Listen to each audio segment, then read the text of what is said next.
নমস্কার, আমি দেবজ্যোতি ওরফে রান্তু। প্রতিদিনের অভ্যাস মতো আজও আপনাদের সামনে চলে এসেছি ঠিক দুপুর ১টায় একটি ভিডিও নিয়ে। সেই কি ভিডিও? যে আমার হাতে দেখতে পাচ্ছেন ২টি কন্দ।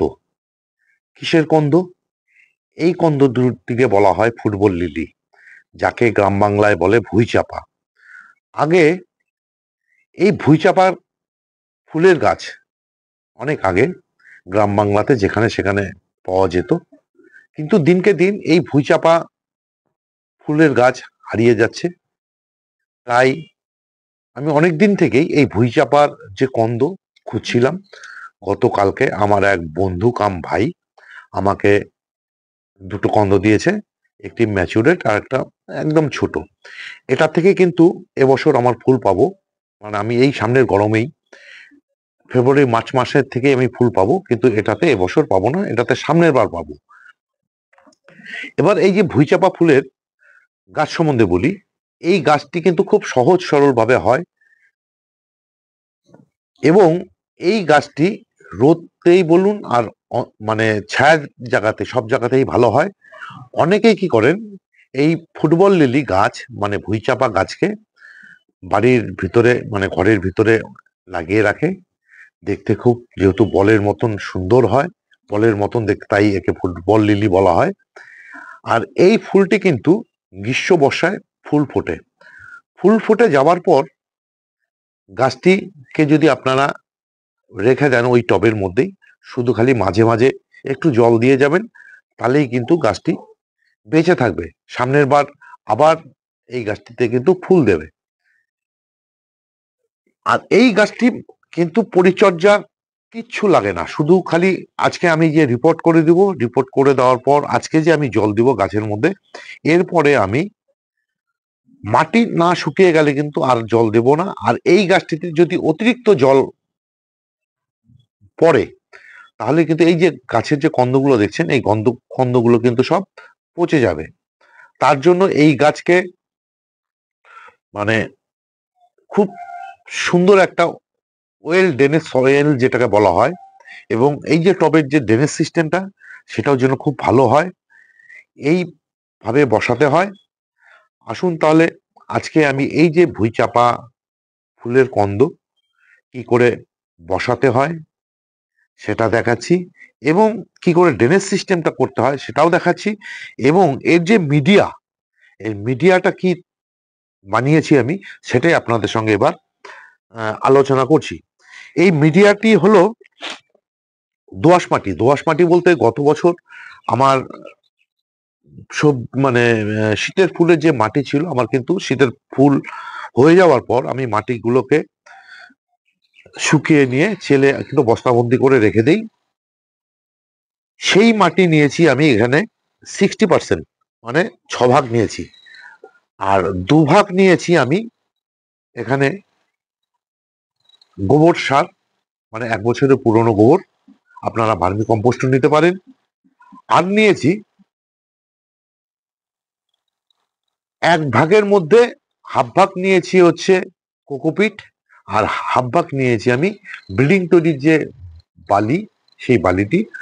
আর এই টবের জন্য আমি 1 চামচ টাইকোডামা ছিটিয়ে দিয়েছি, কেননা যেহেতু পুরনো মাটি, তার জন্য টাইকোডামা দিয়ে দিয়েছি। টাইকোডামা হচ্ছে একটা জৈব ফাঙ্গিসাইড, যা উপকারী ব্যাকটেরিয়া যে সমস্ত থাকে, সেই উপকারী ব্যাকটেরিয়াদের জাগিয়ে তোলে এবং গাছকে খুব সুন্দর করে।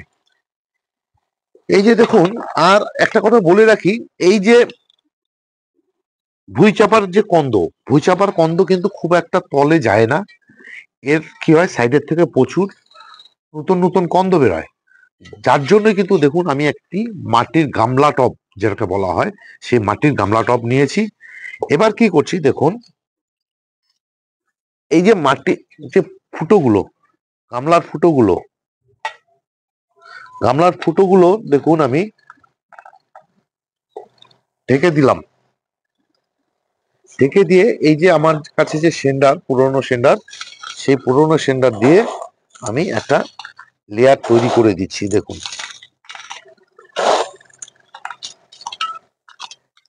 দেখুন আমি একটা লেয়ার তৈরি করে দিলাম। লেয়ার তৈরি করে দিয়ে এই যে বিল্ডিং তৈরি যে বালি, এই বালি দিয়ে একটি হালকা করে একটি লেয়ার তৈরি করে দেব। এতে কি হবে, এই যে মাটিটি দেওয়ার পরে আমি যখন জল দিয়ে দেব তখন কিন্তু জল অতি সহজেই বেরিয়ে যাবে। এবার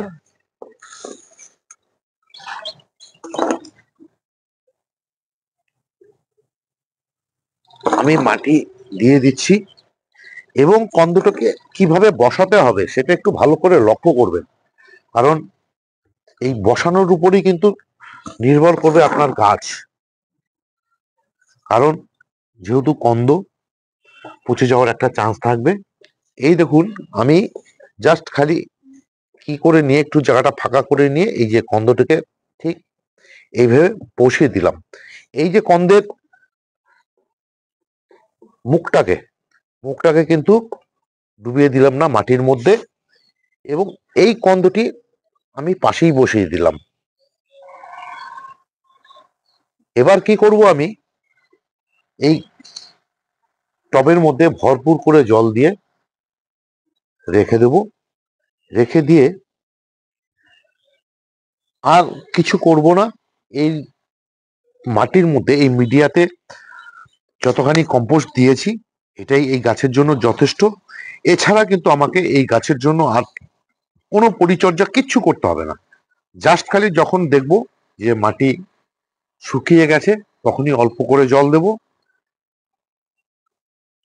এইভাবেই কিন্তু এ সারা বছর চলে যাবে। এই যে বড় কন্দটি দেখলেন, এই বড় কন্দটি থেকে এবছর ফুল পাবো। ছোট কন্দ থেকে কিন্তু আমি এবছর কোনো ফুল পাবো না।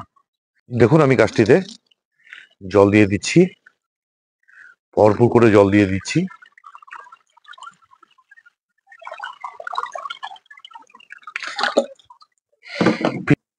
দেখুন, জল দেওয়ার কিছুক্ষণের মধ্যেই মানে ড্রেনেজ হোল দিয়ে কিভাবে জল বেরিয়ে আসছে।